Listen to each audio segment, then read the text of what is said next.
exciting episode of Tuesday Talks. My name is Iftikhar Ahmed and I'm the editor of Apir Pothi, which is India's only digital art newspaper. And today's Tuesday Talks episode, we have Sriparna Datta from Kolkata. So I would like to tell Tuesday Talk is a series where we talk to emerging artists, art practitioners, curators, and all the people who are interested in art in any capacity. So we have this candid conversation in Tuesday Talks. So let's welcome Shriparna Datta. And Shriparna, thank you so much for taking time for Tuesday Talk. How are you? Yeah, it's going on very well. How are you? And thank you for giving me Ah, this opportunity. I am It's very lovely well, meeting thank you. you. Lovely meeting you too. Shiparna, the basic question, how did this journey start and for how long have you been into the practice? Yeah, so in terms of my practice, I'm a caregiving practitioner. What does So, that uh, mean? a caregiving practitioner, like I am working with different community. I work with women, kind of issue the faced by the women around the world, women narratives. Like majorly, I work with marginalized community women like suppose garbage cleaner community IT. So far I work with domestic worker community, like Hindu domestic worker community struggles and Muslim domestic worker community struggles are very different. Over there, class, caste, religious taken a very important role. So my research right now is going on like story of women. I'm trying to understand that different economic like disparities over many different stages. What I did do actually, like apart from artist, I'm an art educator also. Like from a long history of education journey, helped me to understand that there kind of a this art practice have kind of a power to empower somebody, or maybe give a better time to somebody. Okay, so through my I used to provide them provocative workshop.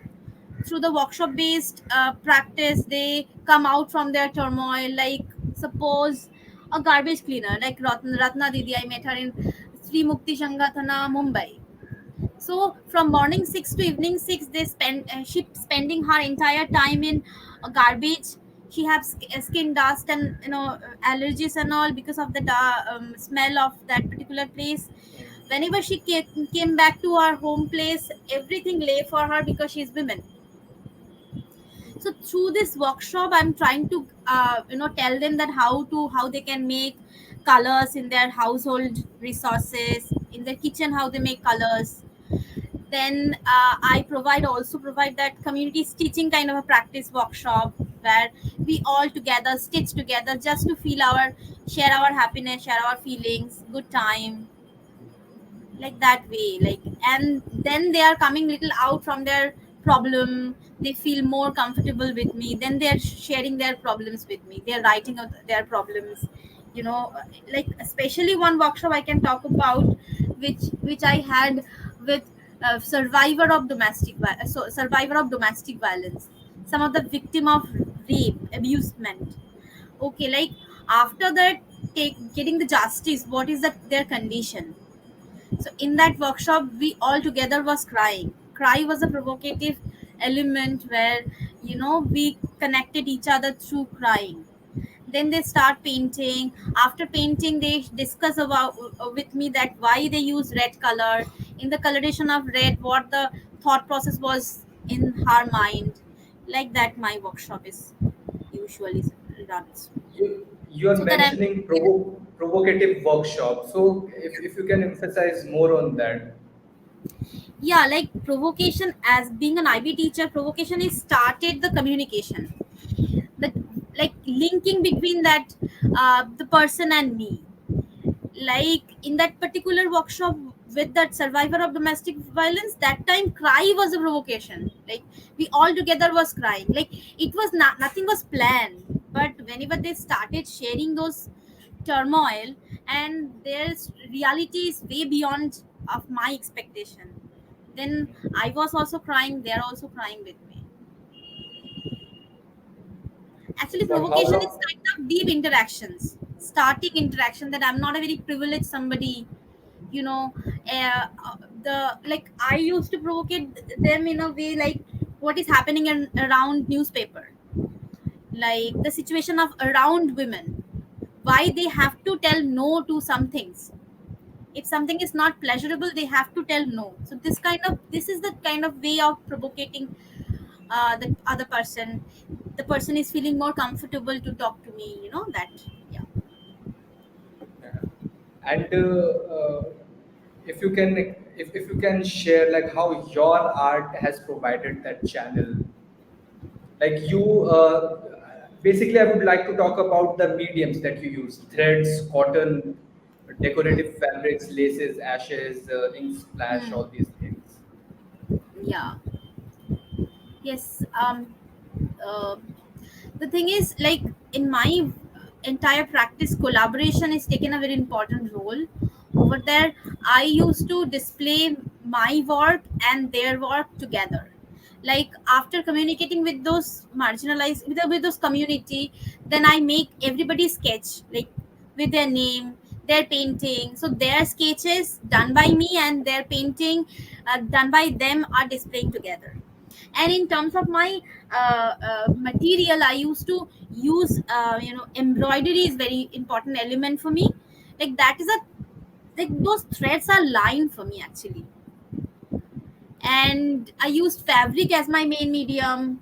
So many time I used cloth, because like, you can understand in my practice, human presence absence is very important. So recently, I have one exhibition is going on in Birla Academy. Over there is a big katha I made. It's very circular, big katha, 12 feet diameter, maybe 10 to 12 feet diameter. So in that painting, in that particular quilt, I quilted with my and my elder sister's ruined used cloth. In downside of that cloth was my mother's sari, like she's holding us generally, like as a care. And in top of my and my elder sister's cloth, I juxtaposed together, then I quilted in that manner. In top of the quilt, I made that imageries, like that artwork was my and my didi's childhood, and it was very connected with those community where I'm working with. Like whenever I meet them, I feel my connection with them, like my childhood, I see a reflection of my childhood. My mother is also had a lot of struggle, back of me. Yeah. So there is some emotion that binds you as an artist with the women that you work with, and then comes the audience. So I would like to know how the communication, does it still holds the same meaning, like what you want to communicate, till the time it goes through you, from you to the workers that you work with to the audience? Do they perceive it differently, or like, are there any different scopes? Yeah, this is a very interesting question actually. Like my entire display works in that line, because I work with those stories which are hidden. Like so many marital rape is happening every day in across India, and which are hidden in stories. So, and so many problems faced by women every day, and people are neglecting them, not giving any importance.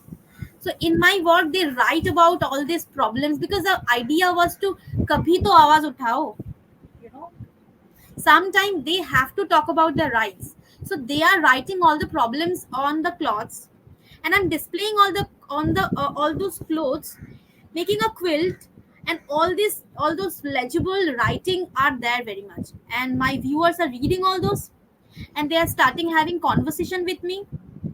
They're curious about that, is this happening, where I'm not aware. And my intention was, I often saw that lot of people are protesting against, for women, but in the meantime they are Protesting in, against women, for women, like, sorry, I for don't know that. women, protesting for women, but in the meantime, whenever in their household, they are, doing the same thing, abusing, Oh, or it's they the are giving. hypocrisy. Yeah, yeah, and they are giving the always a broken cup for the maid, leftover food Hmm. for the maid, whether the place, a chair empty or not, the maid has to sit on the floor. So this Mm, kind of disparities I'm trying to break through my work. Like mm, right now, Kolkata's problem is very vulnerable condition of Kolkata right now.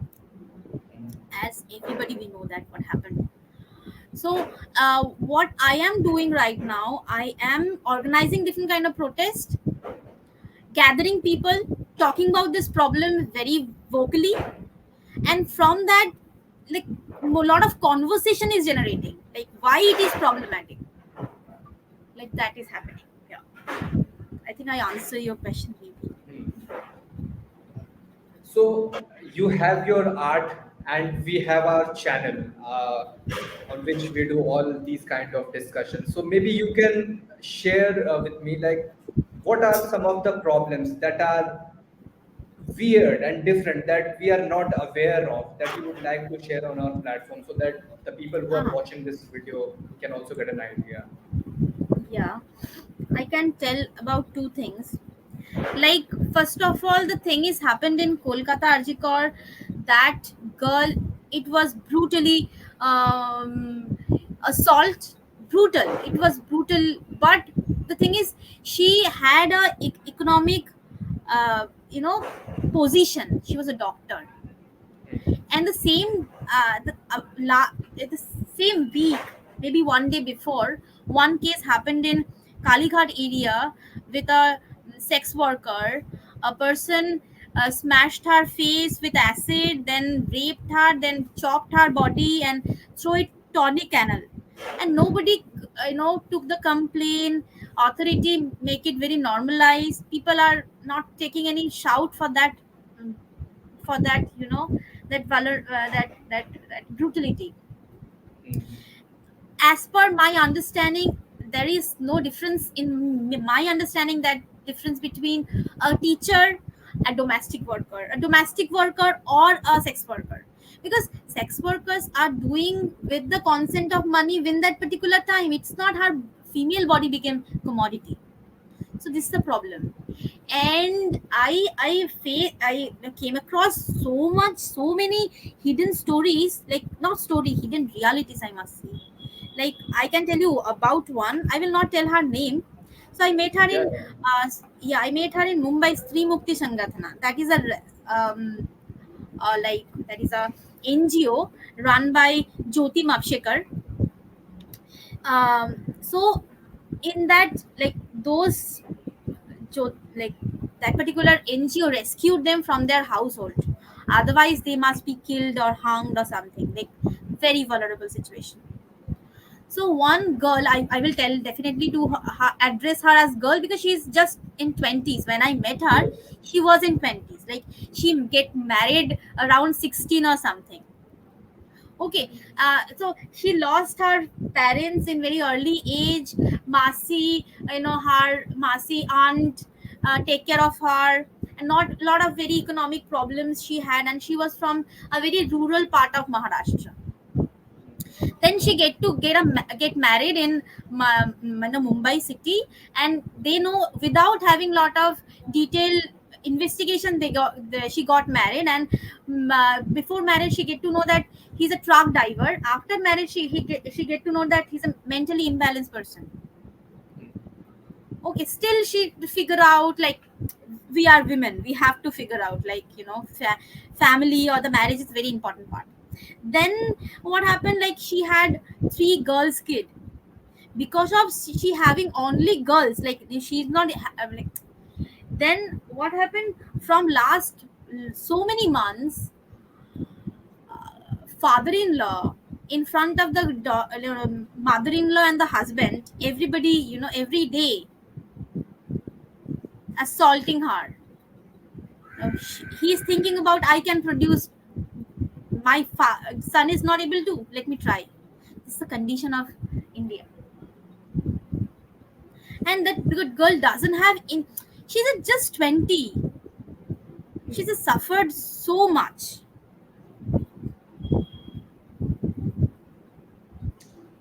That's disturbing, and Yeah, that's that's really very awful. disturbing. That's very disturbing. Yeah, the situation of, I work with this kind of untold stories, not untold. Um, overlooked stories, I must say. And I am making it in a front so that people can get to understand this. They have to stop these things right now. Ar koto? How long? How more? How much? So, what does art mean to you? Art. Okay. Art is a part of expression for me. Like art is a medium of expression. Uh, art is a tool for me actually. Like how can I define? Like without art, I'm nothing. Just simply a big zero. So every day without spending the time with that in my studio, I that day doesn't finished. And in my practice, I use art as a medium of express myself, others dialogues, others voice. It's very vocal for me. And my works are very direct. In my works there are writings. If somebody no, my idea is if somebody can harass with another person with that same language, I can also use the same as the same language the person used in my work. I never manipulate any of the dialogue which I collected from the my community. And what do you expect from the institutions like the galleries or foundations around art? Like, what are they doing? Are they any of help? Yes, definitely there is a big help in the sense of whenever I'm displaying the work in a popular public space and a gallery, the viewerships are different. Yes. That's a change. Like this kind of behavior, like what I told you, like always giving the leftover food. Differentiation between maid and every time that maid is a maid. So this mostly done by the privileged class community people, so whom I interact very easily with the galleries. So I convey my those their notion of voice to them. Yeah, this is what I want to know. When uh, you are working for a cause, you are working for the working class people and the marginalized. The marginalized among the marginalized, because women as a Yeah, gender yeah, in yeah. itself is Mm. marginalized, Yes, right? yes, yes. So, True. and when you display your artwork in a White Cube gallery, so gallery space in itself is very elite, you Elite. know. Yeah. So, how do you manage to, navigate uh, what you are doing to the normal people and to the community you are talking about in your artwork? Because I'm sure the people who are working there and who are running the gallery business, I mean, they must have a different experience of life. Yes. The thing is, it's a very interesting question. First of all, some of the time I invite them in my gallery space. I used to do performance based workshop with them because and some of the time like I am displaying and I'm sending my work to Abir. I'm not able to go there. My work is representing me. Yes, like I there is an exhibition in Ahmedabad. I'm not able to go. My work is representing me. Same way, I told you in the beginning, like their works and my works are always, seen together. Complete collaboration. There was no hierarchies happening between. Like their painting, there is a book where 300 paintings I have collected so far. Their painting, their collected, like their selected painting, and my artwork, like where I made their sketches in that book, cloth book, and their painting displaying together, and in the backside their dialogue. So this is a complete kind of their presence. Like without presence of them also, they are writing. People can read about their dialogue. People can read about their painting, language of painting with like that. I am doing in the White Cube gallery space. So you happen to be the winner of Appear India First Take Award 2021. Yeah. So could you tell me like how you get to know about Appear and what was your experience and how it shaped or directed your art practice? Yeah, yeah, yeah. absolutely. It was an amazing journey with Abir. Always I tell my juniors, my colleagues that they should have applied for Abir always. And it's a very good opportunity. I get to know about Abir was not new for me. I get to know about Abir from 2019 through social media, through Instagram actually. And Abir always helped me. Ruby ma'am always encouraged me if I got any residency or award or like several achievement I used to share with her. She always give me a good vibes, good encouragement. Like Abir at that last year we had Rekindle Spirit with Abir, which was a very successful show. Yeah, I'm really looking forward to Abir always. All right, Sriparna, this is it for today's episode, and Yeah. thank you so much for taking out time and talking in depth about all the atrocities that the marginalized among the Yeah. marginalized. Yeah. Uh, Yeah. You put a yeah. right word actually. I love the word marginalized among marginalized. Yeah, it's So true. it's something. I'm also a Bengali, and a few years ago I went to Mother Teresa's house Hmm. near Park Street. Hmm. So I read there somewhere the poorest among the poor. Yeah, yeah. Yeah. Something So like that line, I mean, it was something that remained with me. So yeah, all the best, Sriparna, and thank you. you are doing an amazing job. You are being the voice for the voiceless, and Fine. keep doing what you're doing. And we have all the best wishes. And thank you so much. Thank you so much. Bye. Take care. Bye bye.